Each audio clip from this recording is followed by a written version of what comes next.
이 순천의 할아버지도 나한테 전화를 기분이 너무너무 좋더라고요.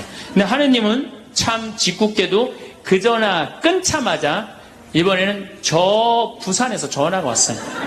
황창현 신부를 바꾸라고. 전화를 딱 받았더니 당신이 황창현 신부냐고. 내가 황창현 신부라. 당신 요즘 왜 그런 강의를 방송에서 나와서 해서 집안을 평지 풍파를 일으키느냐. 그러니까 내 강의를 듣고 시어머니일 거예요. 시어머니가 내 강의를 듣고 며느리를 불러서 한 소리 한 거지. 나 안 죽는데더라. 너 나 위에서 쓰다가 나 통장에 500만 원만 남길 테니까 나한테 유산 받을 생각 꿈도 꾸지 말아라. 그렇게 이제 얘기를 한 거야. 그러니까 그냥 열받으니까 나한테 전화를 한 거죠. 그런 강의 하지 말라고. 그리고 그 자매는 한마디 더 하더라고요. 당신 강의하는 거 재수없다고 그렇죠.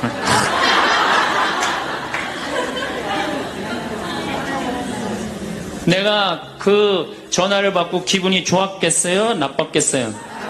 기분은 나빴지만 내가 화가 나고 내 감정을 주체할 정도는 아니었어요.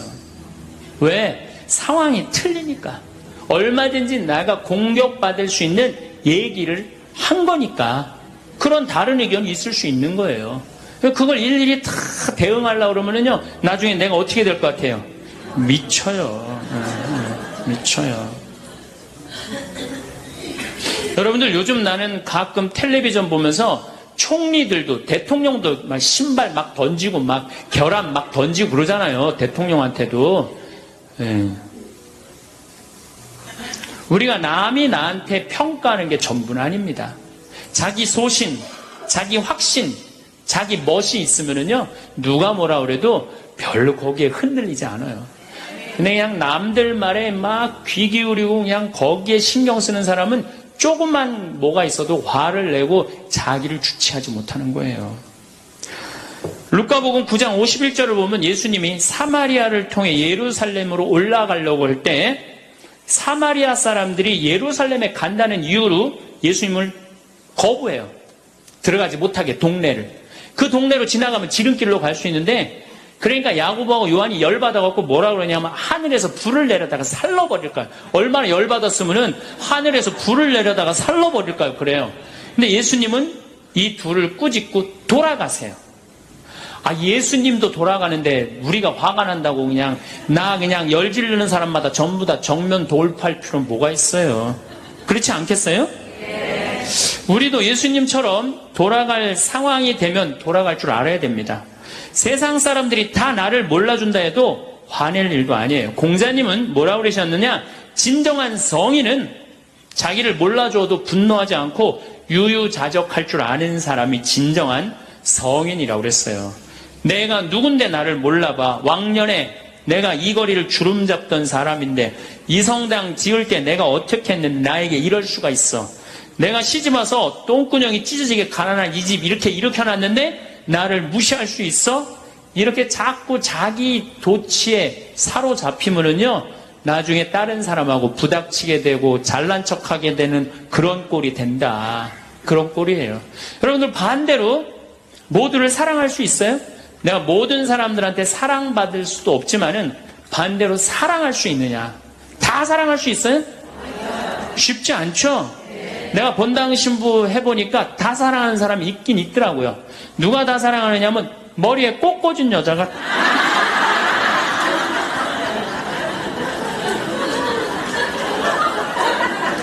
이게 모두를 사랑한다는 게 쉬운 게 아니에요. 근데 우리는 뭐에 지금 세뇌가 되어 있느냐면 성당에 나오면 어떻게 해야 된다고 생각해요? 모두를 사랑해야 된다고 생각하지 않아요? 나를 괴롭히는 사람, 나를 미워하는 사람, 나한테 힘들게 하는 사람 다 사랑해야 된다고 생각해요? 그렇게 생각하잖아요.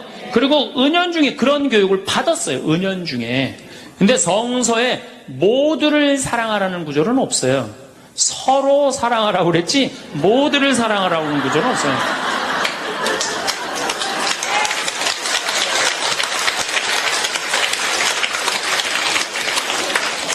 그러면은 이 모두를 사랑하는 게 얼마나 어려우느냐 요 얘기만 하고 다음 시간에 얘기하도록 하겠습니다. 사람은요 동그란 사람이 있고 네모난 사람이 있고 세모난 사람이 있고 별난 사람이 있어요.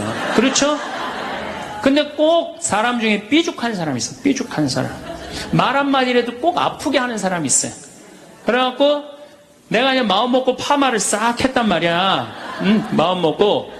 그래갖고 이 동그란 사람이 파마를 딱 했는데 삐죽한 놈이 딱 와서 한마디 합니다. 파마를 왜 그렇게 했어? 얼굴이 떡판 같아 보이잖아. 그럼 이 동그란 사람 피가 뚝뚝 떨어져요, 안 떨어져요? 뚝뚝 떨어지는데 동그란 사람 특징은 뭐냐? 남한테 싫은 소리 하면 안 되는 줄 알고 있는 거예요. 그러니까 동그란 사람이 그렇게 내 가슴에 피가 떨어지면 한마디 해줘야 될 거 아니에요.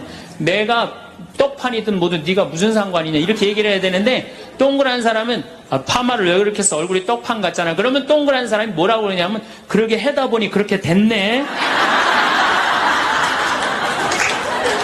그리고 어디 가서 울기 시작하냐면 성당에 가서 울기 시작하는 거예요. 예수님, 저 삐죽한 여자가 나보러 떡판이래요. 근데 예수님 당신이 정말로 십자가에서 참고 인내하고 용서하고 사랑했으니까 나도 참고 용서하고 인내하고 사랑할게요. 그래갖고 그냥 겨우 어떻게 주체할 수 없는 걸 다스려갖고 고해성사를 봤어. 고해성사를 봐갖고 용서를 했어. 자기하고 예수님하고 신부님하고는 화해를 했는데 그 삐죽한 사람하고는 화해했어 안 했어요? 삐죽한 사람은 찔렀는지도 모르고 몰라요. 그 사람 피가 흐르는지도 몰라요. 그런데 더 동그란 사람 미치는 건 뭐냐면 그렇게 찔러놓고 딴 데 가고 막 헤헤거리고 또 수다 떨면은 동그란 사람이 속으로 무슨 생각이 들어요? 넌 웃음이 나오니? 난 지금 피가 뚝뚝 흐르는데. 가을이 돼갖고 그냥 또 그냥 마음 먹고 성당을 나왔는데 삐죽한 놈이 동그란 사람한테 한마디 또 합니다. 아니 요즘 남편이 돈 못 벌어? 옷을 왜 이렇게 후줄그리하게 입고 다녀? 그러면 또 피가 뚝뚝 떨어지는 거야. 이 동그란 사람 여러분들 삐죽한 사람 만나야 돼? 만나지 말아야 돼? 만나면 안 돼요. 이 삐죽한 놈 누구 소개시켜줘야 되냐면 별난 놈 소개시켜줘야 돼. 별난 놈. 찔러도 안 나오는 놈. 별난 놈. 이런 놈 소개시켜줘야지 어떻게 모두를 사랑할 수 있어요. 그거는 불가능한 얘기예요. 모두를 사랑한다는 거. 그러니까 여러분들 오늘 이후로 나는 모든 사람을 사랑할 것이다. 그러면 나중에 누가 망가지냐면 내가 망가져요. 네. 모두를 사랑하면서 자기가 완전히 망가지는 거예요. 모두를 사랑하면서 기쁨은 다행인데 모두를 사랑하면서 그걸 끌어안느냐고 속에서 부글부글 끓어. 그냥 화가 꽉 차 있는 거죠. 우리가 미국에서 10년 전에 하버드 대학에서 교수님 한 분이 행복론이라는 강좌를 열었어요. 그런데 처음에는 많은 사람들이 의아했어요. 왜 의아했냐면 하버드 대학은 어딥니까? 세계 최고의 대학이죠. 쟤네들이 안 행복할 일이 뭐가 있느냐. 좋은 대학에 가고 미래가 보장되어 있는 아이들인데. 그래서 처음에 수강생들이 7명밖에 안 됐어요. 그런데 해가 가면 갈수록 하버드에서 가장 인기 좋은 강좌가 행복론이 됐어요. 마지막에는 요즘은 거의 1000명 정도 듣는다 그래요. 학생이 1000명이. 그러니까 거의 다 듣는다고 봐야죠. 사실 우리가 이 세상을 사는 이유가 뭐예요? 행복하려고 사는 거 아니에요? 이 세상을 사는 이유가? 내가 자식 공부 열심히 시키고 내가 돈 많이 벌고 여러분들처럼 좋은 아파트 환경 좋은 데 가서 사는 이유도 다 뭐예요? 행복하기 위한 거예요. 그런데 이걸 뒤집어 보고 자세히 들여다보면은 행복이 뭔지를 모르고 어떻게 하면 행복하게 사는지를 모르고 내가 어떻게 돈을 쓰면 행복하게 사는지를 모르는 사람들이 대부분이에요. 뭐 때문에 사는지를 모르는 사람이 너무 많아요. 그래서 우리나라는 초등학교 태어나면서부터 공부하기 시작합니다. 어디 들어가려고? 서울대학 들어가려고. 그래갖고 서울대학이 몇 퍼센트 들어가요? 1% 들어가요. 그럼 나머지 99%는 무슨 생각이 들어요? 참 난 불행하다. 그런 생각 참 많이 해요.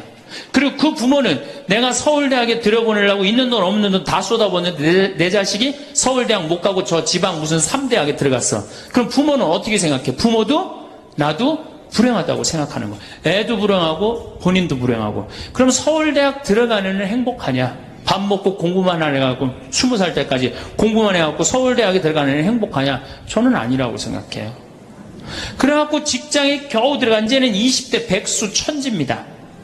아예 직장 들어가는 걸 포기해요. 길이 없으니까. 그럼 죽어라고 에너지는 젊은 청춘은 청춘대로 날리고 20대는 공부해갖고 취직도 못하고 그래갖고 결혼해갖고 55세까지 어떻게 합니까? 또 애 교육시켜야지. 또 내가 얼마 전에 그 어느 용인에 있는 유치원에 엄마들한테 이렇게 강의를 이렇게 갔는데 너무너무 그 원장 선생님한테 슬픈 얘기를 들었어요. 그 유치원 애들한테 그 유치원이 제가 보기엔 전국에서 제일 좋은 것 같아요. 마당도 넓고 시설이 너무너무 좋아. 그런데 그 유치원에서 다른 유치원으로 간대요. 영어 때문에. 그 유치원은 영어를 안 가르치니까.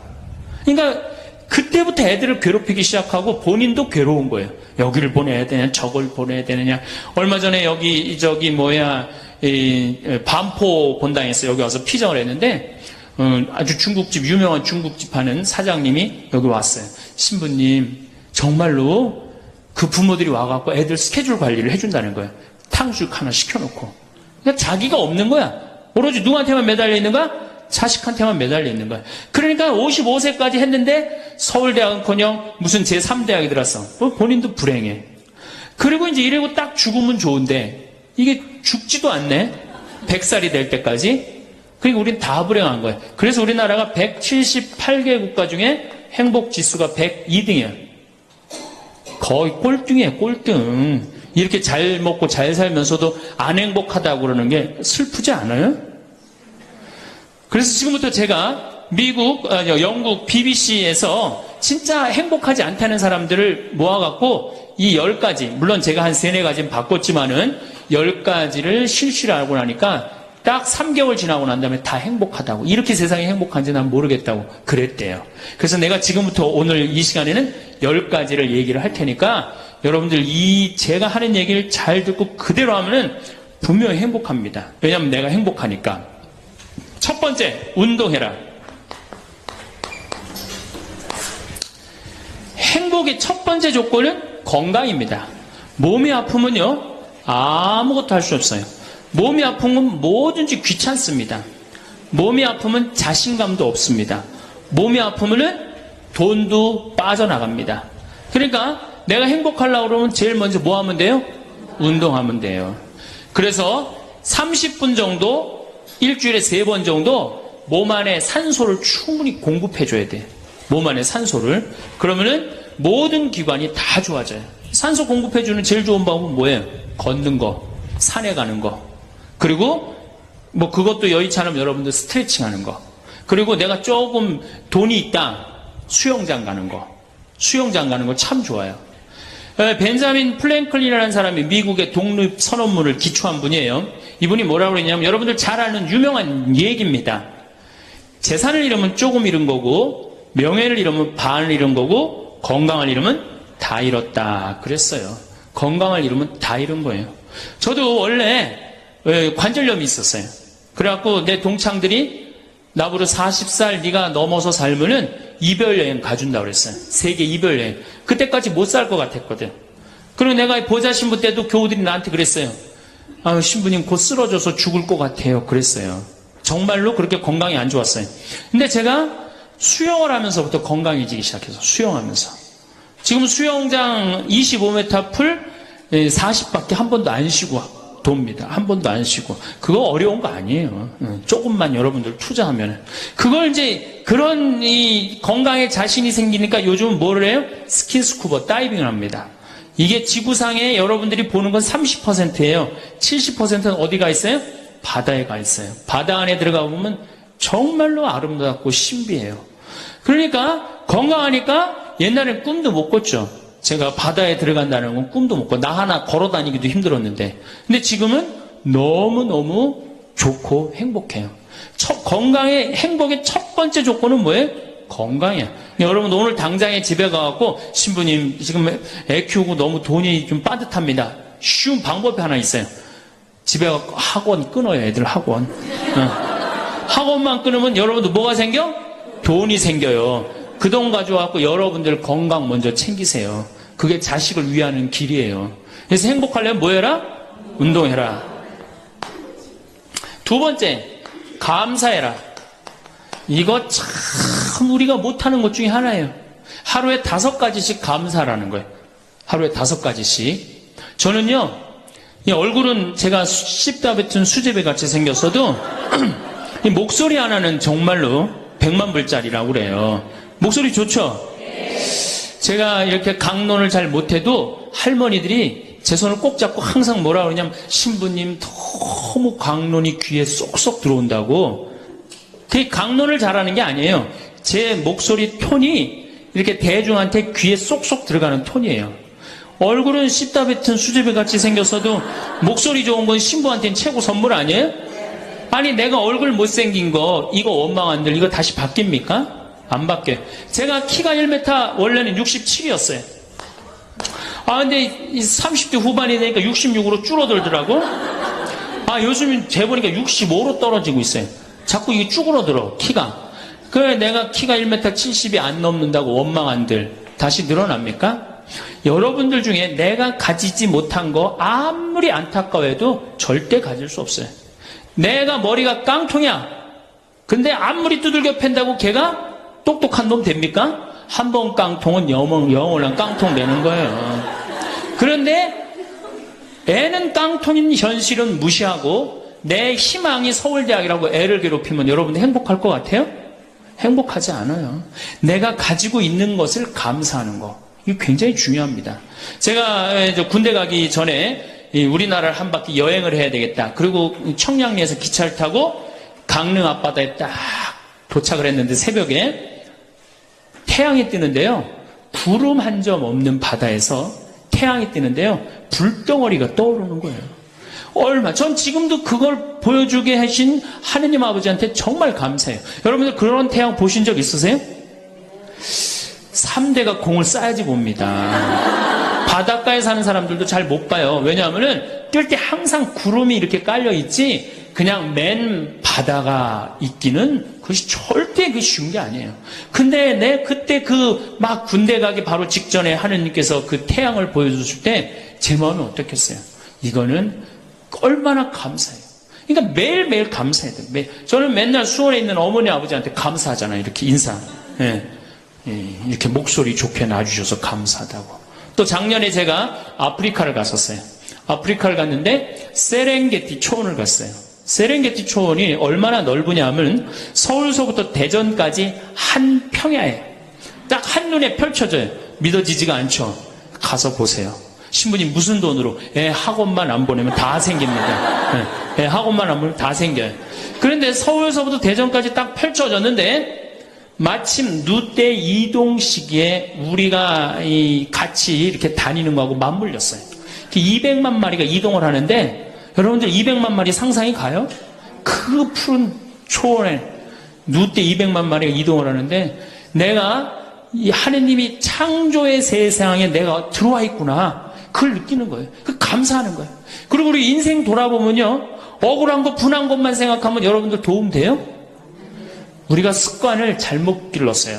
우리 할머니들 나하고 대화 꼭 해보면은 내가 지난번 강의 때도 말씀드렸지만 신부님 내 말 좀 들어보세요. 그럼 꼭 대동아 전쟁부터 참 억울하고 분한 것만 다 나열한단 말이야. 그럼 그 인생 행복하겠어요? 인생 돌아봐서 즐거웠던 거, 행복했던 거. 여러분들 아이가 첫 걸음 뛰었을 때 행복했어요? 안 행복했어요? 그때 막 흥분됐죠?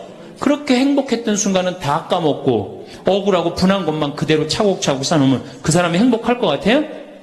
내 아이가 처음으로 엄마라고 그랬을 때 행복했어요? 안 행복했어요? 그럼 그것만 생각하라는 거예요.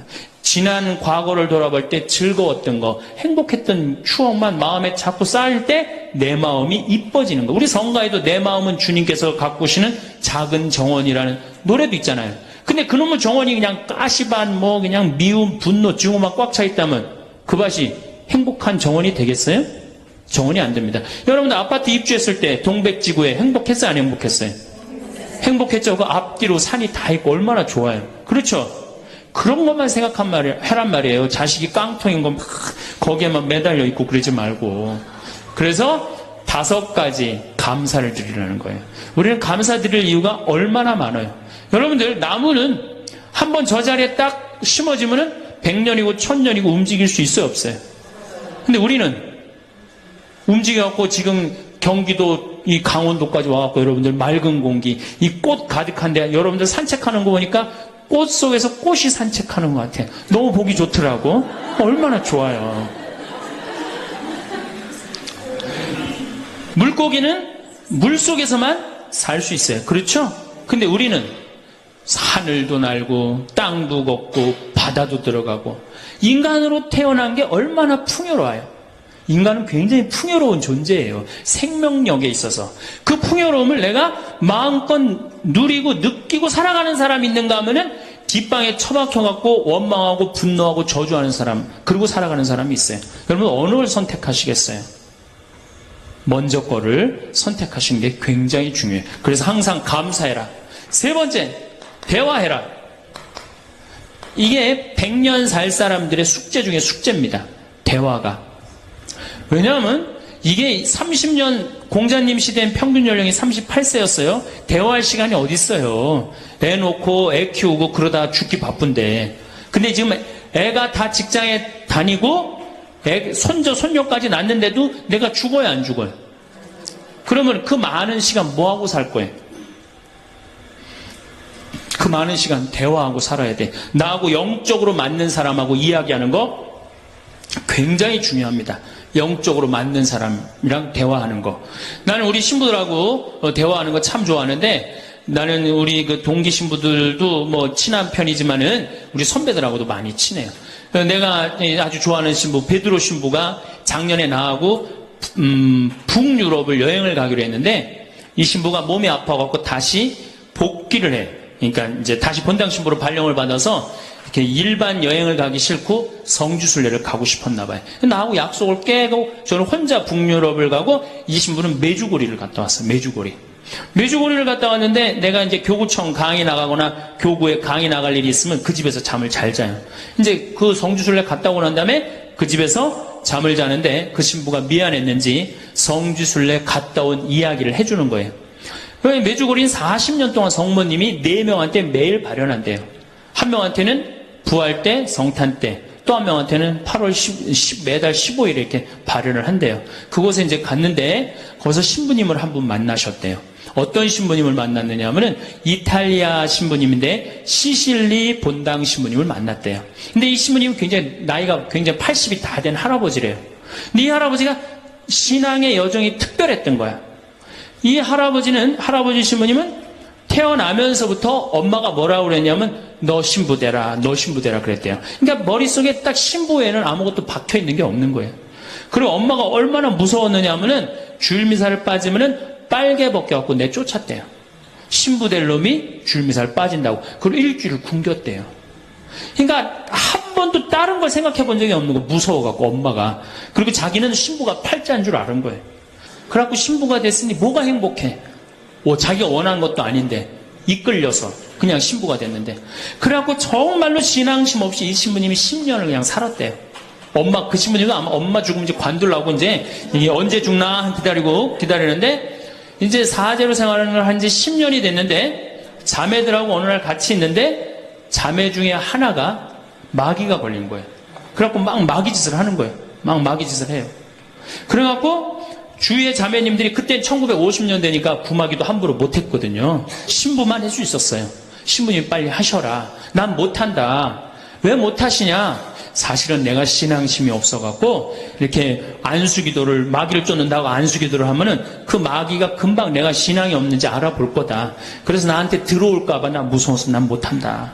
그래도 신부님밖에 없는데 어떻게 하시냐? 신부님이 하셔라. 그래서 어쩔 수 없이 구마기도를 했대요. 머리에 손을 얹고 뭐라고 이 신부님이 기도했느냐면, 마귀야 부탁이니 제발 나한테만 들어오지 말아다오, 이렇게 기도를 했대요. 그런데 마귀가 나간 거예요. 그러고 자매가 깨어나고, 신부님 너무 감사하다고, 나 마귀 쫓아내줘서. 그런 소리 하지 마라. 난 마귀 쫓아낸 적 없다. 그저 나한테만 들어오지 말라고 그랬다. 아니라고. 신부님이 머리에 손을 얹었을 때 성령의 힘이 얼마나 셌는지 마귀가 자기를 끌고 나가려고 그랬는데 못 끌고 나갔다는 거예요. 그때 신부님 마음이 조금 뜨거워진 거예요. 나같이 신앙심 없고 나같이 이게 수동적인 인간도 주님께서 도구로 쓰시는구나. 그래서 조금 마음이 열렸어요. 마음이 열려도 이 신부님은, 너희는 모두 이것을 받아 먹어라. 이는 너희를 위하여 내어줄 내 몸이다. 이렇게 하면서도 20년 동안 미사를 하면서도 정말 거룩한 변화가 일어날까 의심을 했었대요. 아직도 내 신앙이 약하니까 안 일어나겠지. 근데 20년째 너희는 모두 이것을 받아 먹으라. 이는 너희를 위하여 내어줄 내 몸이다. 그러는데 예수님의 목소리가 딱 나와서 예수님이 하는 걸 느끼겠더래요. 그러니까 미사도 누가 지내는 게 아니다? 내가 지내는 게 아니라 내 몸을 빌어서 예수님이 지내는구나. 이탈리아 시실리섬 본당 신부인데 이게 마음이 너무 뜨거워진 거예요. 뜨거워져갖고 어떻게 했느냐? 길거리에 뛰쳐나와서 선교를 하기 시작한 거예요. 그래서 7,000명을 선교를 했대요. 그냥 대단한 거죠. 그거 대단한 거예요. 근데 이 신부님이 이제 예수님도 사랑하고 신앙심도 굳고 사제로서 이제 너무 행복해. 그런데 문제가 하나 있어요. 어떤 문제가 있냐면 자기 엄마가 너무너무 무서웠기 때문에 예수님 엄마도 무섭다고 생각을 한 거예요. 그래서 평생 성모님한테 한 번도 의지를 한 적이 없는 거예요. 간구를 해본 적도 없고. 내가 이렇게 사제로서 이제 모든 게 다 됐는데 우리 성모님한테 내가 우리 예수님, 이 좋은 예수님 낳아주신 성모님을 사랑해야 되지 않겠느냐. 그래서 보스니아 크로아티아에 있는 메주고리에 이제 운전을 하고 갔대요. 갔는데 성모 발현동산에 딱 도착을 했는데 성모님이 그 발현동산에 느껴지는 품이 성모님이 나를 평생 이 품에서 내가 성모님 품에서 이제까지 보호받아 왔구나를 그냥 느끼겠더래요. 그게 이 신부님이 너무너무 행복한 거지. 그래서 매년 그 메주고리에 와갖고 세계에서 오는 신부들한테 자기 신앙을 고백을 하는 거예요. 나는 이렇게 사제로 평생 살면서 이런 은총을 받았다. 그걸 이제 우리 베드로 신부가 듣고 와서 나한테 얘기를 해주는데 한 새벽 한 3시간을 얘기를 해주는데 그 시간이 너무너무 은혜로운 거예요. 얼마나 그런 영적으로 통하는 사람이 있으면은 행복해요. 그렇죠? 여러분들, 그래서 여러분들 이제 대화가 뭐 요새 무슨 프로에 대화가 필요해 그런 것도 있다며요. 대화가 꼭 필요해요. 여러분들이 여러분을 영적으로 이끌어줄 스승이 필요해요. 신부님, 나는 사실은 저 사람이 굉장히 마음에 드는데 저 사람이 나한테 관심이 없어요. 저 사람이 영적으로 깊은데. 그러면은요, 내 돈 들여서 먹을 거 사주면서 얘기하시면 돼요. 여러분들, 내가 뭘 얻으려면 반드시 어떻게 해야 돼요? 투자해야 됩니다. 그러니까 영적으로 깊은 사람 선물도 사주고, 예? 밥도 사줘가면서 내가 접근해야지. 가만히 있는데 누가 나를 봐줘요. 적극적이어야 돼. 적극적이어야 돼. 그래서 대화 꼭 여러분들 필요하다는 거. 제일 좋은 건 남편이죠. 근데 남편이 안 되면은 주위에 다른 사람들, 주위에 영적으로 깊은 사람들 많아요. 또 뭐 판교가 뭐 땅값이 좋대더라, 뭐 동탄에 그 아파트 거기 상가가 좋대더라, 이런 사람 말고 정말로 삶의 질이 높은 사람, 영적으로 하느님 나라를 정말 갈구하는 사람, 이런 사람하고 가까이 지내고, 그런 사람한테 가까이 지내려면 어떻게 해야 돼? 내가 먼저 다가서야 돼요. 그래서 대화가 꼭 필요하다. 네 번째, 공부해라. 이거 정말로 중요한 것 중에 하나예요. 우리가 초등학교 6년, 중고등학교 6년, 대학교 4년 배워서 몇 살까지 울고먹어요? 50까지. 실질적으로는 대학교 졸업하고 2년만 지나면 자기가 배운 게 다 끝난대요. 그런데도 우리는 공부 안 하고 어떻게 해? 그냥 사는 거예요. 50부터 100살까지 남은 인생 또 50년 남았는데 어떻게 해요?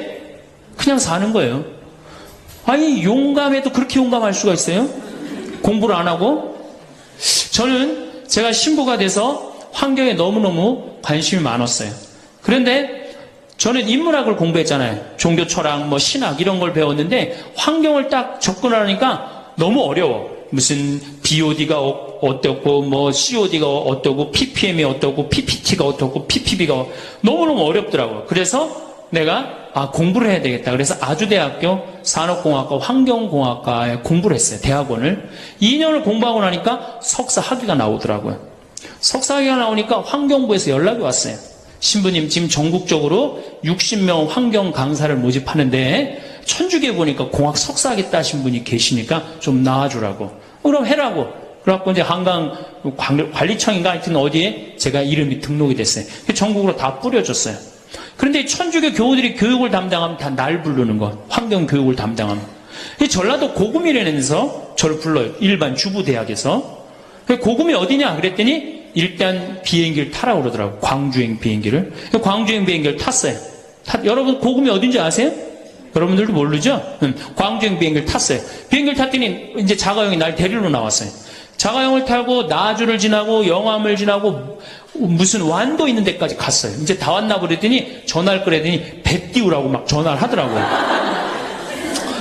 배를 띄워갖고 배를 타고 이 섬으로 건너갖고 거기서 또 차를 타고 30분 정도 들어가니까 전라도 고금도라는 데예요. 우리나라 맨 끄트머리. 얼마나 좋아. 전국에 다니면서 강의해서 좋아. 그분들 천주교 신부 한 번도 본 적이 없잖아요. 신부가 와서 환경 강의하니까 선교해서 좋아. 강서료 받아서 좋아. 또 거기 멸치가 주산지라고 멸치 선물 받아서 좋아. 공부하면요, 여러분들 할 일이 너무너무 많고 인생이 너무너무 다이나믹한 인생이 기다려져요. 호스피스를 배워도 되고 무슨 공예를 배워도 되고 자수를 배워도 되고 수지침을 배워도 되고 도자기를 배워도 되고 플룻을 배워도 되고 남은 인생이 50년이란 말이에요. 50년. 여러분들 50년이 짧아요? 앞으로? 그런데 공부 안 하고 그냥 버티고 그냥 살 거예요? 이제 공부하셔야 돼요.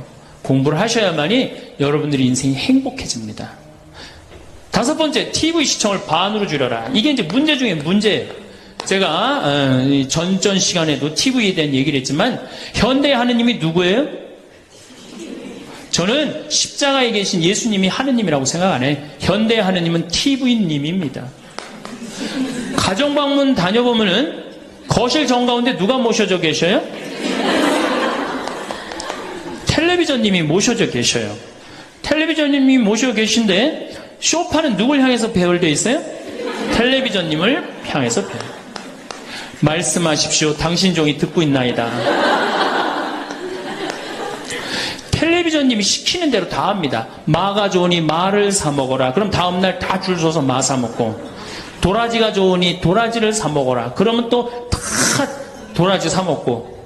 텔레비전이 시키는 대로 하는 거예요. 아침에 일어나고 누구한테 제일 먼저 문안 인사드려요? KBS님 밤새 안녕히 주무셨습니까?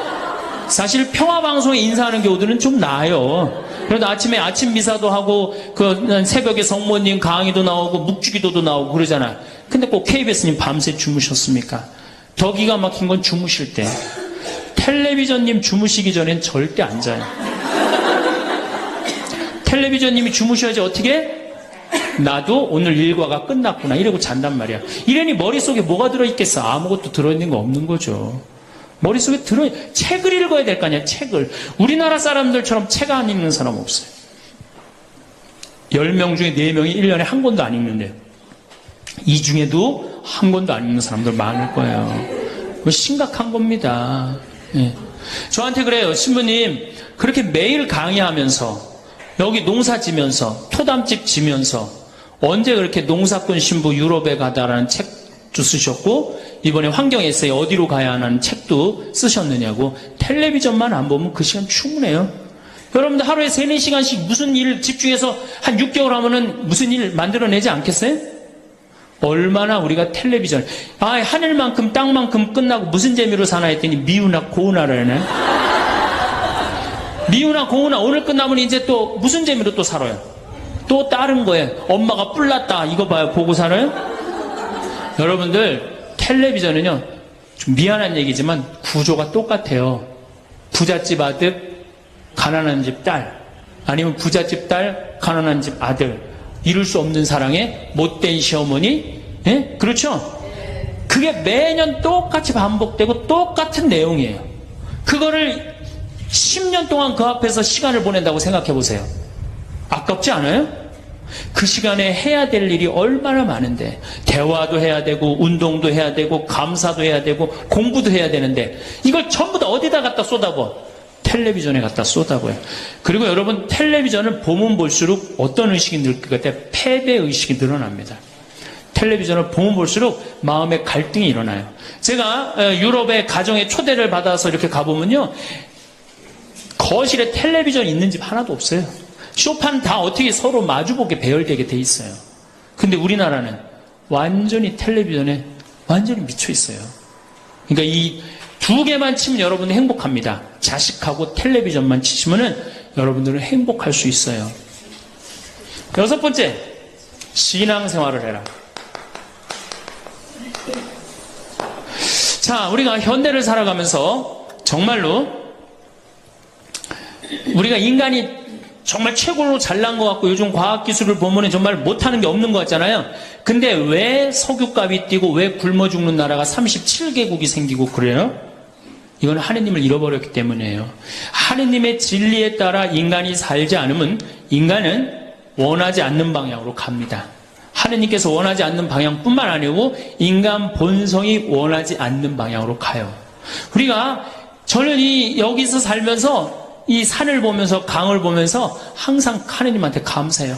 저 하느님 너무너무 감사합니다. 이렇게 맑은 공기 주셔서 감사합니다. 이 아름다운 세상 주셔서 감사합니다. 감사하다 보면 우리가 조금 뭐라 그럴까요? 겸손해져요. 근데 이게 다 자기 것인 줄 알고 막 파괴하기 시작하면요. 자연이 파괴되면 결국은 누가 파괴돼요? 인간이 파괴되는 거예요. 그러니까 우리가 하느님께 가까이 가면은 자연도 일치가 되는데 하느님으로부터 멀어지면 멀어질수록 자연도 파괴되는 거예요. 그래서 여러분들 신앙생활 하십시오. 아까 제가 천주교 조금 욕을 했는데 그래도 천주교 괜찮아요. 아주 제가 보기에는 무슨 우리 교우들 어두운 데로 안 끌고 가요. 더욱이 내 동창 중에 또 옛날에 죽산성당 아시죠? 죽산성지 있는 데 있죠? 거기 내 동창 신부가 그 본당 신부로 있었는데 그 신부가 너무 재미난 얘기를 해줬어요. 아니 옆에 30년 동안 개신교 다니던 할머니가 어느 날 개종을 했대요. 성당으로. 똑같이 열심히 나오더래요. 교회 나가는 것만큼 훨씬. 근데 이 할머니가 다리가 부러진 거예요. 그래갖고 택시 타고 또 계속 나오는 거예요. 그래서 본당 신부가 그랬대요. 할머니 이렇게 맨날 택시 타고 나오고 그러니까 그러지 말고 내가 봉송 잘 테니까 이 아픈 동안 나오지 말아라. 돈 들여서. 그랬더니 이 할머니가 하시는 말씀이 신부님 괜찮아요. 그래도 이 성당 다녀보니까 저 교회 다닐 때보다 여기 성당 다니는 게 훨씬 싸게 먹히니까 걱정하지 말라고. 여러분들 그래도 이 천주교 제일 싸게 먹혀요. 싸게 먹히지, 괴롭히지 않지, 딴 길로 안 끌고 가지. 정말 하느님께 우리가 의지하고 산다는 거, 이거 굉장히 나를 위해서 좋은 거예요. 또 우리가 이 세상 사는 목적이 뭐냐면 내 영혼 구원이에요. 나중에 이제 기회 있으면 제가 한 번 더 말씀을 드릴 텐데 죽어서 영혼의 세계는 반드시 있습니다. 그 영혼의 구원을 위해서 우리가 간구해야 돼요. 그래서 신앙생활은 행복을 위해서 가장 기초 중에 기초라는 거. 7번째, 웃어라. 이게 웃는 게요. 우리가 행복으로 가는 길에 최고의 지름길이에요. 웃는 게. 그런데 우리나라 사람들이 잘 안 웃어요. 얼마나 안 웃느냐면 내가 이제 이렇게 도시에 나가고 엘리베이터를 타요. 엘리베이터를 타면은 얼굴 모르는 형제가 이렇게 눈이 마주쳐도 제가 웃어줘요. 빵긋 웃어주면은 저쪽에서 같이 싹 미소를 줘주면 참 좋을 텐데 저쪽에 있는 남자가 딱 내가 빵긋 웃어주면 어떻게 하냐면은 내가 저놈을 어디서 봤더라 이러는 표정으로 날 쳐다보는 거예요. 근데 여러분들 유럽을 가고 제가 미국을 가고 아프리카를 가고 파푸아 뉴기니를 가고 인도를 가도 눈 마주쳐서 제가 웃어주면 다 웃어줘요. 근데 절대 안 웃는 나라가 우리나라예요. 얼굴 모르는 사람 이렇게 마주쳐서 웃으면요. 심지어는 여기 우리 생태마을을 찾아오는 사람도 제가 웃어줘도 안 웃어요. 그만큼 경직되어 있는 거예요. 여러분들이 간지러움을 태우고 수술한 사람이랑 마취를 하고 수술한 사람이랑 깨어날 때 누가 덜 아플 것 같아요? 놀랍게도 간지러움을 태우고 수술한 사람이 덜 아프다는 거예요. 웃는 게 우리한테 그만큼 좋은 거예요. 근데 이게 이제 50대 된 여인한테 이제 저 여인이 인생을 어떻게 살았느냐 안 살았냐가 딱 보여요. 50대 된 여인이 막 항상 웃고 그런 얼굴은요. 50대 되면 얼굴 오똑하고 눈 이거 다 똑같아. 얼굴이 그 얼굴을 다. 그런데 늘 웃고 살아온 자매는요. 참 예뻐요. 편안해 보이고. 주름이 한 560개 정도 이렇게 탁 하면서 얼굴이 굉장히 편안해져요. 근데 이게 안 웃은 여자는 주름이 17개밖에 안 생긴대요. 그러니까 560개면 자갈자갈자갈하니 이쁜데 부담스럽지 않은데 17개면 얼마나 부담스러워요. 이마에 칼자국 나인 거지 쫙 굵은 주름 여기 쫙. 이 사람은요 웃어도 무서워요. 네, 웃어도 무서워요. 그러니까 여러분들 웃으면서 사세요. 제가 보통 강의를 이렇게 다니면 일반 주부대학 이렇게 강의를 달 때는 아 해면 어 해줘요. 얼마나 잘 웃는지 몰라요. 근데 내가 일반 공무원들 이렇게 강의를 갈 때가 있어요. 특히 무슨 뭐 이렇게 과장들 뭐 이런 그런 분들 한 번은 한 200명을 강의를 했는데 죽는 줄 알았어 내가. 2시간 내내 한 번도 안 웃는 거예요. 내 강의를 듣고. 그런데 여러분들 남녀 수명의 차이가요 6년이 납니다. 6년이. 여성이 83세, 남성이 76세. 이제 뭐 6년, 7년이 나요. 전 그 원인이 어딨나 가만히 생각해 보더니 여자는 참 잘 웃어요. 깔깔거리면 자기네들끼리. 남자는 직장에 가도 안 웃고 집에 와도 안 웃고 그러니까 빨리 죽는 거야. 여러분들 오늘 여기서 많이 웃었으니까 내가 보기에는 120살이 아니라 123살까지 살 것 같아요. 네. 오래 살으면 안 되긴 안 되는데 안 죽는 걸 어떻게 해요? 이제 안 죽는 걸 어떻게 해요? 나도 그거 잘 아는데 여러분들 민주주의하고 공산주의가 결정적으로 갈린 이유가 뭐라고 생각하세요? 승패가 어디에 있다고 생각하세요? 저는요 공산주의를 이렇게 보면요 웃음이 없어요. 그렇죠? 가만히 생각하면 공산주의 생각하면 소련, 동독 뭐 이런 거 생각하면 웃음이 있어요 없어요? 없죠? 그런데 민주주의 생각하면 유머가 있고 웃음이 있고 영화를 봐도 즐거운 영화만 있잖아요. 공산주의는 막 딱딱하고 결국은 그래서 망한 거예요. 인간은요 웃느냐 웃지 않느냐에 따라서 행복이 결정됩니다. 여러분들이 늘 웃고 산다 그럼 여러분들은 행복의 길로 가는 거예요. 여러분들도 인상 쓰고 산다 그럼 여러분 불행의 길로 가는 거예요. 그러니까 웃어야 돼. 또 웃는 사람한테 매력을 느낀다는 거예요. 웃는 사람한테, 잘 웃는 사람한테 매력이 느끼면 인간관계도 좋아지는 거 아니에요? 아 내가 재미난 얘기를 했는데 인상 빡 끝날 때까지 남들 다 웃는데 한 사람만 끝까지 안 웃어. 그러면 여러분들 끝까지 안 웃는 사람한테 여러분들 무슨 생각할 것 같아? 저 사람이 다음에 있으면 다시 재밌는 얘기 저 사람 앞에서 안 한다. 그러니까 그 사람하고는 어떻게 된 거예요? 담이 자꾸 생기는 거예요. 담이 자꾸. 그러니까 어떻게 해야 돼요 여러분들? 웃으세요. 그리고 유머를 많이 배워두는 것도 좋아요. 오늘 저한테 강의 들은 거 이거 잘 외웠다가 가서 얘기해주고 또 제 테이프에 나오는 거 잘 들었다가 얘기해주면은 어서 그렇게 재미난 얘기를 해서 또 얘기 좀 해줘봐. 그러면서 사람이 사는 거예요. 사람은요 수다를 떨면서 살아야 돼. 수다. 제가 한번 본당 신부 때 여러분들처럼 이렇게 젊고 예쁜 본당에 내가 본당 신부를 했었어요. 막 자매들이 막 수다를 떠는 내가 지나가는데 막 당황해 하면서 어쩔 줄 몰라 하더라고요. 분명히 내 욕을 한 거야, 보니까. 그래서 제가 뭐라고 그랬어요? 그 자매들한테? 괜찮아. 이게 성당 다니면서 본당 신부 욕하는 재미가 최고 재밌는 거야. 아니 뭐 성당 다니면서 그런 욕도 하는 무슨 재미로 살아. 걱정하지 말고 해든 수다 계속 떨으라고.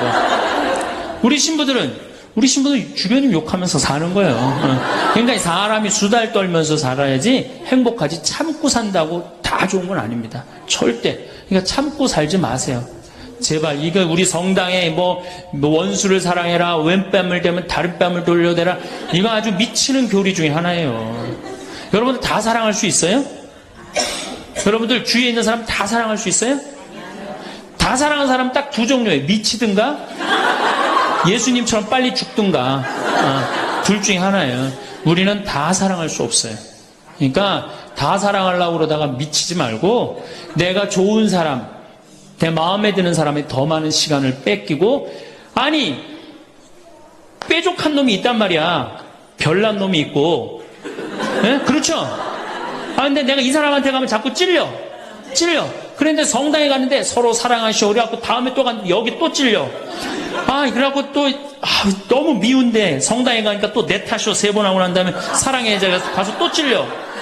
갈 때마다 찔려. 그래갖고 내 마음이 상처 투성이야. 근데 아들이 학교 갔다, 엄마 나 학교 다녀왔어. 그래, 집에, 엄마 왜 그래? 말 시키지 마. 나 승질나. 여러분들 차라리 그렇게 찔리는 게 나아요. 그 사람을 안 보고 기쁜 마음으로 있다가 아들을 기쁘게 맞이하는 게 나아요. 이 사람 안 만나도 여러분들 인생 안 망가져요. 이 사람 안 만나도 억지로 가서 그거 찔리지 마시고, 안 만나면 시간이 지나면 이 사람 이뻐져요. 근데 막 가서 막 들이대고 막 이게 삐죽한 놈한테 가갖고 계속 나는 구역장이니까 끝까지 사랑해야지 그러고 가다가 미치든지 죽든지 둘 중에 하나를 합니다.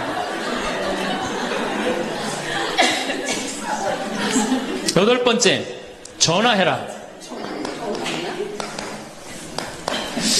자, 여러분들, 제가, 저는 수원교구 신부예요. 수원교구 신부인데, 저는 뭐 다행히 우리 원주교구 주교님이 허락을 하셔서 여기 평창에 들어와서 살고 있습니다. 근데 사실은 신부는 본당 신부가 최고예요. 뭐라고 그래도 교우들하고 함께, 아이들하고 함께, 할머니, 할아버지들하고 함께 살 때 신부는 행복한 거예요. 저는 여러분들 이제 오늘 가시면은 여기 정막 강산이에요. 여기 해 떨어지면요, 내 다리도 안 보여요, 내 다리도. 해 떨어지면 내 다리도 안 보여. 여기 아까 잠깐 앉아서, 아우, 신부님 너무 경치가 좋다고 그러는데, 딱 하루 좋은 거예요. 하루 좋은 거지. 이걸 일주일, 2주일, 여기 해 떨어져갖고 뭐 산책 나가면 내 다리도 안 보이는데 어딜 산책을 나가요. 굉장히 외롭습니다. 여기 앞에도 전원 5세대가 들어왔는데 3세대가 우울증으로 나갔어요. 그럼 나도 여기서 교우들 뭐 몇천 명 속에서 살다가 평창에 들어와서 살면은 우울증 걸릴 수 있잖아요. 내 동창이 20명이거든요. 동창이 20명이나 되는데 왜 나한테 전화하는 놈 한 놈도 없지? 걔네들이 날 잊은 건 아닐까? 나는 왜 교구 밖으로 와서 이 고생을 하고 살까? 난 우울하다. 그럼 알아주는 놈 누가 있어요? 아무도 없어요. 어떻게 하면 돼? 내가 먼저 전화하면 되잖아. 아주 너무 쉬운 거 아니에요. 내가 전화해갖고 너 성당은 잘 짓고 있느냐? 너 요즘 큰 성당에 갔는데 어떻게 잘 지내냐? 내일은 내 동창이 또 우리 집에 와서 있겠대. 몸이 안 좋아갖고. 그러니까 그 전화를 하니까 동창들이 와서 안식년도 여기 와서 지내고, 아프면 여기 와서 지내고, 허리 수술에도 와서 지내고, 그러니까 외롭지 않은 거예요. 사랑도 먼저 하는 게 중요한 거지, 나한테 누가 해주지 않을까? 죽을 때까지 안 찾아옵니다.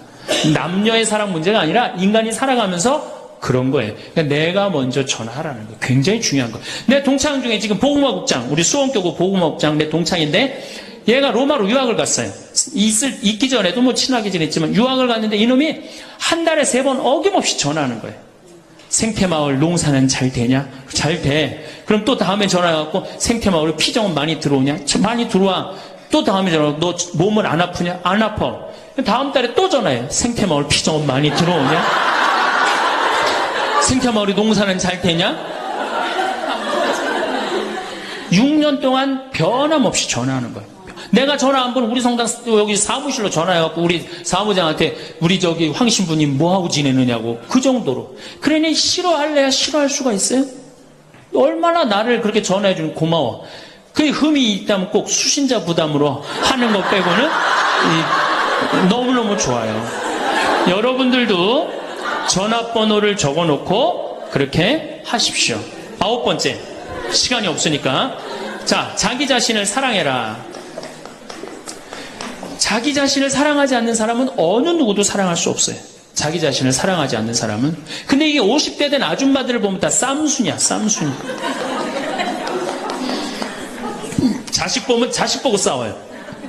내가 너한테 해준 게 얼만데? 서울대학도 못 가고 저 지방대학 가고 자취비 무슨 뭐 등록비 이런 거 내 속을 새기냐. 그러고 아들 보면 싸워요. 누워갖고 그냥 빈둥빈둥 거리면 이 왼수 같은 놈만 나가 돼지라 그러고. 남편 보면은 남편 보고 싸워요. 당신 나한테 시집 와갖고 나한테 해준 게 뭐 있냐 그러고. 내가 눈이 뼈지. 시집 오기 전에 내가 그때 눈이 뼈지. 저 인간을 믿고 내가 시집 오러 왔다고 그러고 남편 보고 싸워요. 시어머니 보면 시어머니 보고도 싸워. 왜 죽지도 않고 나를 이렇게 괴롭히냐고. 왜 쌈순이가 될까요? 우리나라 40, 50대 주부들이 자기가 행복하지 않기 때문이에요. 다 해주면은 이게 자기 도리라고 큰 착각을 합니다. 그런데 시간이 가면 갈수록 상실감을 느껴요. 이젠 본인이 행복하려고 노력하세요.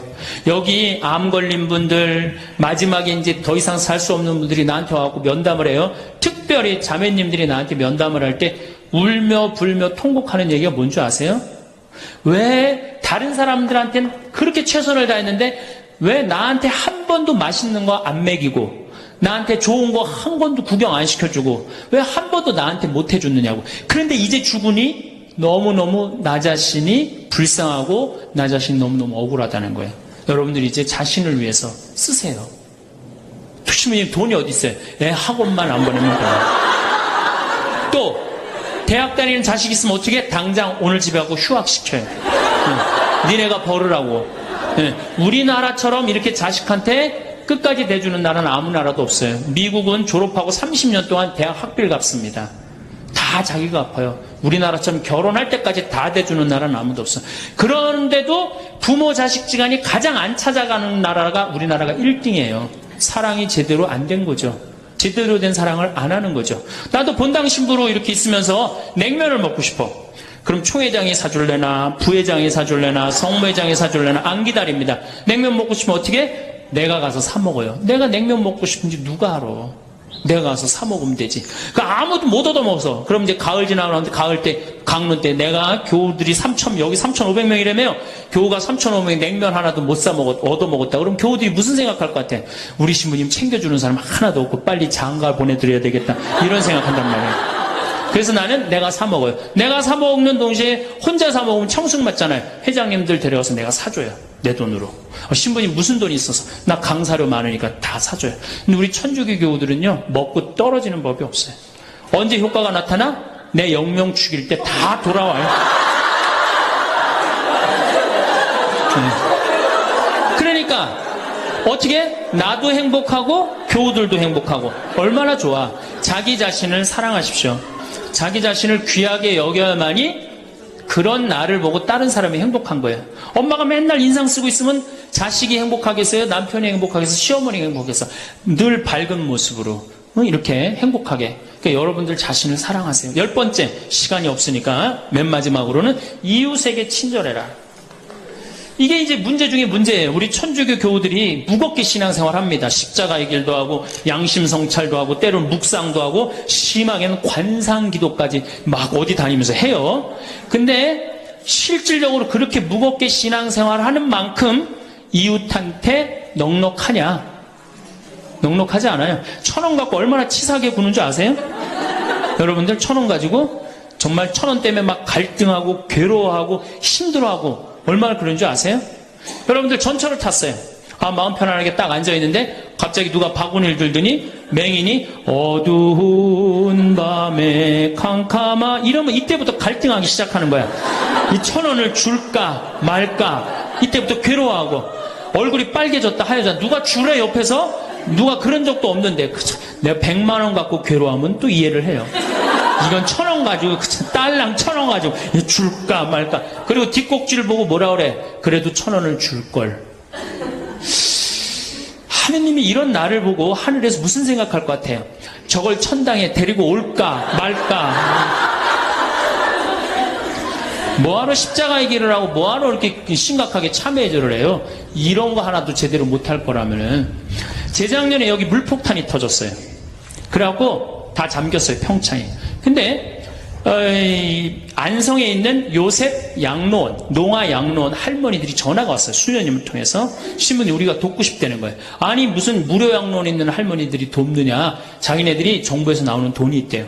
그래서 1,000원씩 고수톱 칠 때 고리도 뜯고 음식물 남기면 1,000원씩 모은 돈이 50만 원을 모아뒀대요. 그래서 여기 우리 형제 중에 조립식에 사는 형제가 집이 다 떠내려갔어요. 그래서 와라. 그랬더니 80만 원을 갖고 왔어. 할머니들이. 한 4-5분이 말 못하는 할머니들이.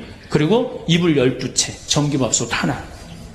아니 무료 양로원에 사는 할머니도 1년에 한 번씩 돕는다는데 그 살기 좋다는 동백에서 살면서 한 번도 안 도우면은 여러분들 천당 갈 것 같아요? 못 가. 아니 우리가 너무 이웃한테 인색하게 살아요. 내가 시장에 나갔어. 시장에 나갔는데 다리 잘린 분이 이 고무 타이어를 하고 막 음악을 틀고 껌을 이렇게 리어카에 밀고 와. 그러면은 야 천당 갈 공로살 기회가 오는구나. 이런 생각을 해야 되는데 무슨 생각을 해? 제발 내 쪽으로는 오지 마라. 여러분들 교황님이요 뭐라고 그러셨느냐면은 나는 행복했습니다. 여러분들도 행복하십시오. 그리고 가셨죠? 요한 바오로 2세 교황님이. 저는 그 말이 이 세상 어떤 명언보다도 명언이라고 생각해. 인간으로 와서 행복하게 살아야 돼요. 갈 때 행복하게 가야 돼요. 여러분들 신앙생활하는데 우울하게 하면 안 됩니다. 정말 내가 하느님 믿는 거 아니야. 온 우주의 아버지가 내 아버지 아니에요. 그 주인이 얼마나 행복해. 뭐 때문에 여러분들 고통스러운지 아세요? 욕심 때문에 고통스러운 거예요. 그 욕심만 조금만 내다버리면 마음이 얼마나 자유로워요. 다닐 때도 얼마나 많고 구경할 때도 많고 얼마나 아름다워요. 우리 그냥 대한민국처럼 아름다운 나라가 어디 있어요. 세계에서 제일 아름다운 나라가 대한민국이에요. 다녀볼 때 너무 많아. 결론으로 자 여러분들 지금 오늘 이제 집에 가면은 당장에 경복궁 먼저 가세요. 경복궁의 비원을 한번 가보세요. 그 조경이 얼마나 멋있어. 뭐 남편 손을 잡든 자식 손을 잡든 친구 손을 잡든 가갖고 도시락 해갖고 거기서 딱 까먹으면 바로 왕비만 바로 되는 거 아니에요? 옛날엔 거기 누가 들어갔어요? 지금은 들어갈 수 있어요 없어요? 있잖아요. 5,000원 10,000원만 내면 5,000원만 되면 왕비가 될 수 있는데 그 행복한 길을 우리가 땅바닥 우울하게 쳐다보느냐고 못 찾아가고 있는 거예요. 그래서 전 여러분들이 행복했으면 좋겠어요. 여러분들이 행복해야지 대한민국이 행복합니다. 예, 감사합니다. 제가 작년에 아프리카 잠비아 무프리나라는 지역을 다녀왔습니다. 이곳은 인구가 15,000명인데 에이즈 환자가 1,600명이에요. 여러분들 요새 에볼라 그러는데 에볼라는 뭐 많이 걸려야 지금 한 10만 명 걸리는데 전 세계 에이즈 환자가 몇 명이냐면 3,500만 명이에요. 물론 이제 에이즈는 어느 정도 정복했다고 보는데 어쨌든 아프리카는 아직도 에이즈 환자가 굉장히 많아요. 한 15,000명 사는데 인구가 한 1,600명이 에이즈에 걸려 있는 거예요. 그래서 수녀님들이 그것도 우리나라 수녀님들이 이 에이즈 걸린 아이들이에요. 뭐 나이 먹은 사람은 이미 죽었고 에이즈 걸린 아이들 이렇게 약도 대주고 영양제도 대주고 그럽니다. 그래서 제가 작년에 가서 우리 의사 선생님들 또 이 사람들이 이가 아파도 이를 못 빼요. 그래서 이제 치과 의사 선생님들 모시고 가서 에이즈 환자는 이게 이 빼는 게 굉장히 위험해요. 막 이렇게 날카로운 뭐 치과 도구가 이렇게 찔리면 안 되는데 작년에도 그런 위험이 있었는데 올해 간 선생님이 저 수원에서 치과하는 우리 열심한 교우 선생님이 해다 찔렸어요. 그 에이즈 이 피가 이렇게 찔린 거죠. 그래서 어쨌든 이제 뭐 의사 선생님들 모셔와갖고 이도 빼주고 에이즈 아이들 영양제도 좀 대주고 그러니까 엄마가 또 빨리 죽으니까 애들 그 고아 아이들이 많은 거야. 근데 얘네들도 에이즈에 걸려갖고 나오는 거예요. 근데 얘네들이 5kg가 넘어야지 약을 먹는데 5kg가 안 돼. 3kg밖에 안 되는 거예요. 그래서 분유를 먹이면요 일주일 만에 얘네들이 5kg가 돼요. 그리고 그 금방 쑥쑥 몸무게가 늘어요. 그래서 거기 보육시설에 가서 분유도 좀 이제 대주고 그리고 돈이 없으니까 학교를 못 다니는 초등학교를 못 다니는 아이들이 한 700명 정도 되는 거예요. 수녀님들이 그 아이들을 모아다가 공부를 가르치는데 돈이 없으니까 책 12권을 가지고 한 명이 공부를 하는 거야. 그래서 필요한 게 뭐냐니까 책을 사달래. 그래갖고 가갖고 2명이 한 권을 볼 수 있도록 해줬어요. 근데 내가 간 결정적인 이유는 나는 생태마을을 꾸미니까 거기에 자카란다 농장이 있어요. 근데 농장이 80만 평이야. 80만 평. 80만 평인데 수녀님이 2만 평밖에 농사를 안 짓고 있는 거예요. 그래서 내가 수녀님한테 물어봤어요. 수녀님 이거 농사 다 지면은 보육시설, 병원, 그 다음에 학교 다 운영할 수 있을 텐데 왜 2만 평밖에 못 꾸미고 있느냐? 그랬더니 신부님 우리는 맨손으로 농사 짓는다는 거예요. 포크레인도 없고 트랙터도 없고 경운기도 없어서. 여러분들 맨손으로 농사 지면요 한 사람이 1,000평 이상 못 져요. 얼마나 농사가 힘든데요. 내가 생태학교 운영했을 때 학생들 입학을 많이 해요. 막 20명, 30명. 내가 물어봐요. 생태학교에 왜 입학했습니까? 제가 이제 은퇴를 해서 예전에 땅을 한 4,000평 사둔 게 있는데 그거 이제 농사 지으려고 농사 배우러 들어왔습니다.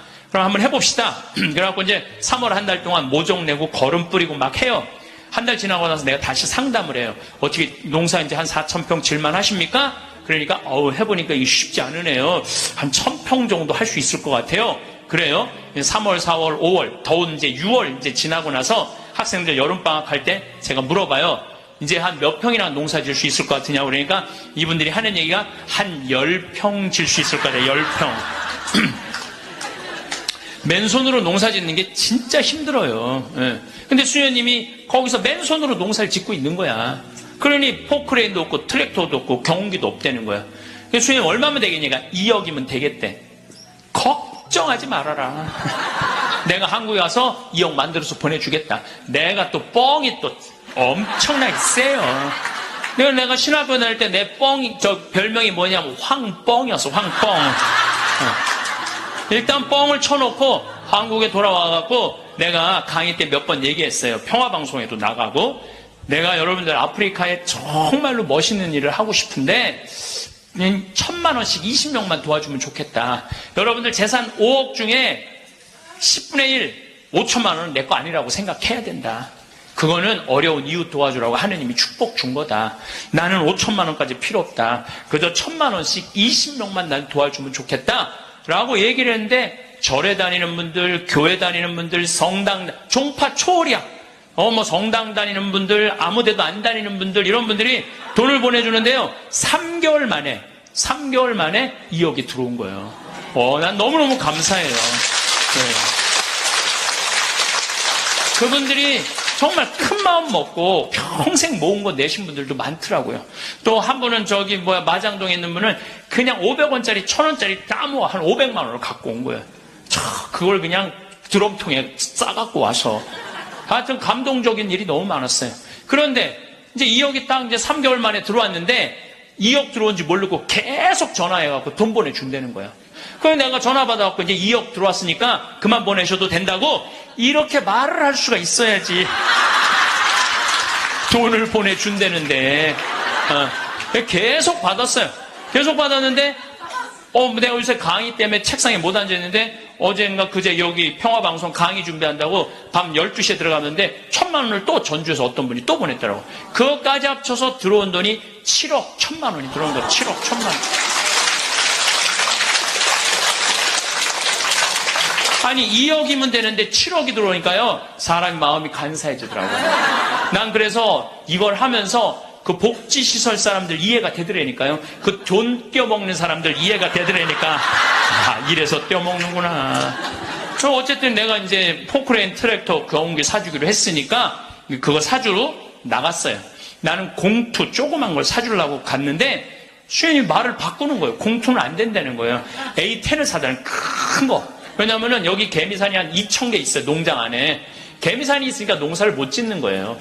개미산 때문에 가려서 2,000개나 되는데 얘네들이 짐은 100년 동안 짓는 거야. 산 하나를. 100년 동안 지니까 얼마나 크겠어. 이건 말도 안 돼. 이거 한 2층 정도 되는 큰 개미산을 져놓는 거예요. 그럼 거기다 농사를 지려면 이게 보통 하나에 100평 정도 차지하고 있거든요. 그 농사를 지려면 장정 둘이서 꽃갱이로 한 달을 뽀개야 그거 하나를 뽀개는 거야. 그 2,000개를 언제 뽀개? 그래서 포크레인을 사달라는 건데 공투를 사주면 바가지를 꼽으면은 그 개미산을 포크레인 못 이겨요. 그래갖고 포크레인을 넘어진다는 거예요. 사달라면 1m 20짜리 큰 거 사달라는 거예요. 공투는 한 7,000만 원이면 되거든요. 근데 그냥 A10을 사러 나갔더니 2억 8,700이야. 돈 좀 떼어먹어 보려고 그랬더니 떼어먹을 돈이 없네. 떼어먹을 돈이 없는 거야. 그것도 우리나라 포크레인을 사주려고 그랬더니 우리나라 건 안 된대. 서비스 포크레인은 하면서 호수라는 게 막 터져요. 이렇게 연결되어 있는 게 큰 기계를 하니까 그거를 고치는 거는 볼보밖에 없는 거야. 그래서 볼보로 살라고 그랬더니 엄청 비싼 거예요. 그래갖고 어떻게 약속을 했으니까 2억 8,700짜리 포크레인 샀어요. 그 트랙터 6,000만 원짜리 사고 경운기 2대 1,200만 원짜리 사서 작년에 11월 달에 인천에 가서 택배로 붙였어. 또 이 포크레인이 너무 크니까 포크레인을 잘라요. 난 또 포크레인 자르는 거 처음 알았어. 포크레인을 잘라갖고 컨테이너 2대 나눠서 보낸 거야. 기술자를 보내갖고 붙이는 기술자도 보내고. 근데 여러분들 포크레인하고 트랙터만 보내면 걔네들 알아서 일해요? 기술자도 따라가야 되는. 그러니까 작년 11월 달에 포크레인 트랙터 택배로 붙일 때 기술자 둘도 택배로 붙였어. 그냥. 그런데 이 기술자들 둘 한 달 월급 완전히 기계를 고칠 줄 아는 기술자를 찾아서 보내야 되니까 둘 한 달에 800만 원이에요. 그 1년 쓰면 1억 아니야. 나는 그런 걸 못 가졌지만 난 뭐가 줘요? 목소리가 좋잖아요, 나는. 네, 목소리가 좋잖아요. 저는 제가 목소리 좋은 거 어렸을 때 어떻게 알았느냐면 애들이 막 발표할 땐 다 시끌시끌해요. 근데 내가 일어나고 발표하면 다 조용해요. 이게 귀가 확 들리나 봐요. 귀가. 그래서 제가 왜 목소리 좋은 줄 아느냐면은 사복을 입고 내가 음식점에 가서 음식을 시키면요. 많은 분들이 나한테 이렇게 물어요. 내가 사복을 입었으니까 내가 누군지 어떻게 알아요? 근데 내가 음식을 딱 시키면요, 저한테 딱 하는 말이 있어요. 혹시 성우시냐고. 그러니까 내가 생긴 게 잘생겼어. 키가 커. 뭐가 있어. 딱 목소리만 듣고 혹시 성우시냐고. 그래서 수도 없이 들어요. 성우시냐는 얘기를 정말 많이 들어요. 그리고 내가 그 음향 박사님이 제 목소리를 분석을 해줬어요. 신부님 목소리는 톤이 높은데 굵대는 거예요. 톤이 높고 굵으면요, 똑같은 단어를 얘기해도 내 말은 귀에 꽂힌다는 거예요. 내 말을. 그러니까 내가 이렇게 평화방송에 이렇게 신부님들 나와서 쭉 강론하시잖아요. 수임들 강론하시잖아요. 강의하시잖아요. 내용을 들어보면 내가 받아 적을 정도로 내용이 좋아요. 근데 그분들한테 단점이 뭐냐면은 예수님께서는 부활하셔갖고 3일 만에 오셔갖고 성령을 보내셔갖고 승천을 뭐 하셔갖고 제자들이 뭐 그러니까 정말로 듣기 좋은 내용인데 톤이 거의 같고 목소리 톤이 낮기 때문에 집중이 안 되는 거예요. 근데 난 한마디라도 예수님께서 부활하셔갖고 또 다시 오셔서 승천하셔갖고 성령, 그러니까 단어 하나하나가 똑같은 말인데도 목소리 때문에 제가 받는 이득이 너무너무 많아요. 그러니까 저는 중학교, 고등학교 때도 미사 해설하고 독서하고 뭐 신학교 때도 무슨 뭐 세미나 발표하고 이럴 때 제가 목소리 좋은 걸 저 자신도 알아요. 그래갖고 내가 서품 받을 때 난 다른 거 달리기 잘해달라고 나 기도한 적 없어요. 서품 받을 때 띠 잘 뛰게 해달라고 그런 적도 없어요.